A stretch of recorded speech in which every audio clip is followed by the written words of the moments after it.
اللہ الرحمن الرحیم ولا تمشی فی الارض مرحا، پیچھے جو ہم احکامات پڑھ رہے تھے انہی میں سے ایک حکم یہ بھی ہے، اور اس کا مطلب یہ ہے کہ تکبر جو ہے، تکبر نہ کرو، تکبر اللہ تعالیٰ کو پسند نہیں ہے۔ ولا تمشی فی الارض مرحا، زمین میں اکڑ اکڑ کر مت چلو۔ انک لن تخرق الارض، کیونکہ تم زمین میں اگر اکڑ کر چلو گے تو زمین پھٹ نہیں جائے گی اس سے۔ ولن تبلغ الجبال طولا، اور نہ ہی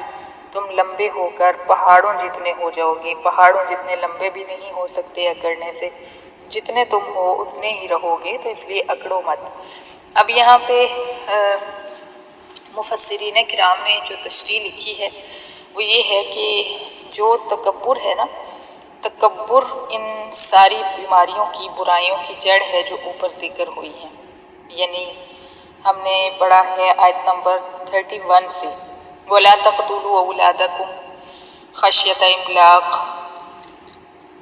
اولادوں کو قتل کرنا۔ پھر اگلی آیت میں ہے وَلَا تَقْرَبُوا الزِّنَا، زنا کے قریب نہ جاؤ، اور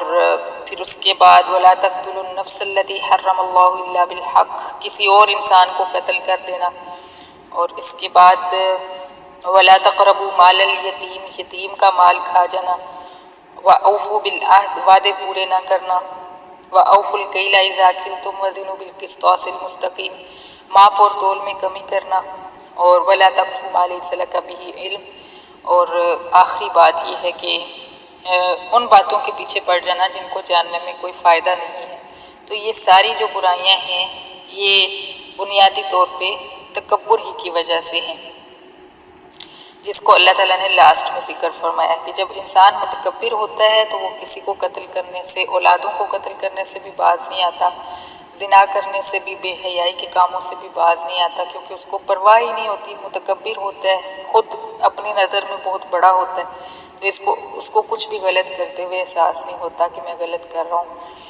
اور اسی طرح یتیم کا مال ہڑپ کر جاتا ہے، وعدے پورے نہیں کرتا، جو وعدہ کرتا ہے اس میں مکر جاتا ہے، ماپ تول میں کمی کرتا ہے، اور تجسس کرتا ہے، لوگوں کی ٹو میں رہتا ہے ہر وقت۔ تو یہ ساری چیزیں جو ہیں تکبر کی وجہ سے ہیں، کیونکہ تکبر ہی انسان کو ان چیزوں پر آمادہ کرتا ہے، مجبور کرتا ہے۔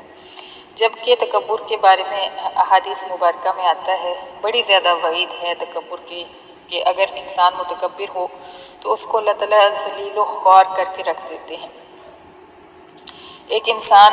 اپنی نظر میں بہت بڑا ہوتا ہے اور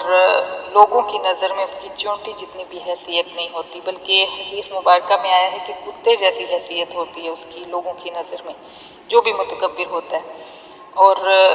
تکبر جو ہے اللہ تعالیٰ کی عزت ہے، اللہ تعالیٰ کی چادر ہے، جو شخص اس کی چادر میں ہاتھ ڈالتا ہے، اس کی عزت میں ہاتھ ڈالتا ہے، اللہ تعالیٰ اس کو رسوا کرتے ہیں دنیا میں۔ اور اس کے علاوہ اللہ تعالیٰ کی جتنی بھی خوبیاں ہیں، اللہ تعالیٰ کے جتنے اسماء الحسنہ میں ہم نام پڑھتے ہیں، رحیم ہونا، رحمان ہونا، نیکی جو ہے اس کو پسند کرنا، اور لوگوں کے ساتھ احسان کرنا، یہ ساری چیزیں اللہ تعالیٰ چاہتے ہیں کہ اس کے بندوں میں بھی ہوں۔ وہ خوبیاں جو رب میں ہیں وہ اللہ چاہتے ہیں کہ میرے بندوں میں بھی ہوں،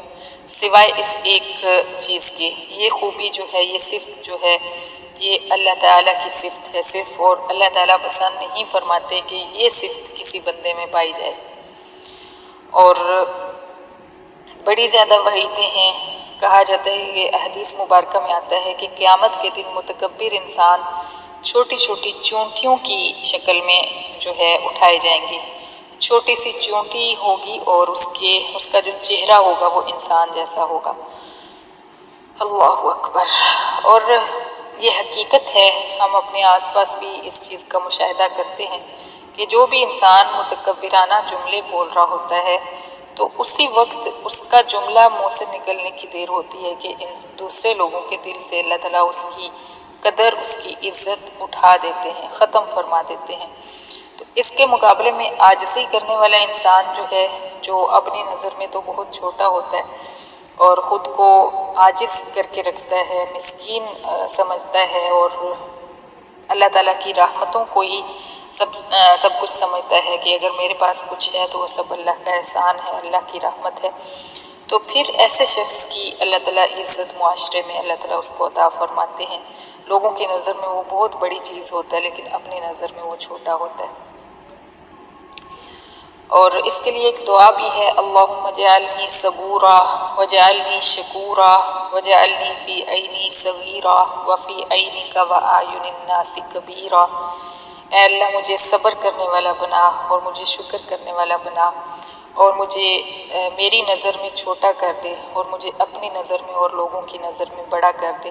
تو یہ دعا بھی آپ اس ریکارڈنگز میں سے سن کے یاد کر لیجئے گا۔ اور تکبر سے ہمیشہ اللہ تعالیٰ کی پناہ ہم چاہتے ہیں، اور کبھی بھی اپنے اندر یہ چیز نہیں آنی چاہیے، کیونکہ شیطان جو ہے نا، اس نے سب سے پہلے جس وجہ سے اس کو جنت سے نکالا گیا تھا وہ تکبر ہی تھا۔ اس نے یہ کہا تھا کہ کیا میں آدم کو سجدہ کروں، خلقتنی من نار وخلقتہ من طین، تو نے مجھے تو آگ سے پیدا کیا تھا، اس کو مٹی جو پاؤں میں رلتی رہتی ہے اس سے پیدا کر کے، اب میں آگ سے پیدا ہوئی شخصیت میں مٹی کو سجدہ کروں؟ تو تکبر کیا اس نے اور اس کی وجہ سے اس کو جنت سے نکال دیا گیا۔ اللہ تعالیٰ فرماتے ہیں کہ کل ذالک کان سیئہ عند ربک مکروہا، یہ جتنی بھی چیزیں اوپر ذکر ہوئی ہیں یہ سب کی سب ان کی برائیاں جو ہیں یہ برائیاں ہیں اور یہ تیرے رب کے ہاں ناپسندیدہ ہیں۔ تو جس شخص کو بھی اللہ تعالیٰ کا پسندیدہ بننا ہے اس کو اپنے اندر سے یہ برائیاں ختم کرنی ہوں گی۔ ذالک مما اوحی الیک ربک من الحکمہ، اور یہ حکمت کی باتیں ہیں، سبحان اللہ، یہ ہمیں کوئی بھی نصیحت نہیں کرتا جو قرآن نصیحت کرتا ہے، تو حکمت کی باتیں ہیں جو تیرے رب نے تیری طرف وحی کی ہیں۔ وَلَا تَجْعَلْ مَعَ اللَّهِ إِلَٰهًا آخر، اور سب سے بڑی بات جو ہے جو قرآن نازل کرنے کا جو مقصد ہے وہ یہ ہے کہ لا تجعل مع اللہ الہ آخر، کہ اللہ تعالیٰ کے ساتھ کسی دوسرے کو معبود نہ بنا۔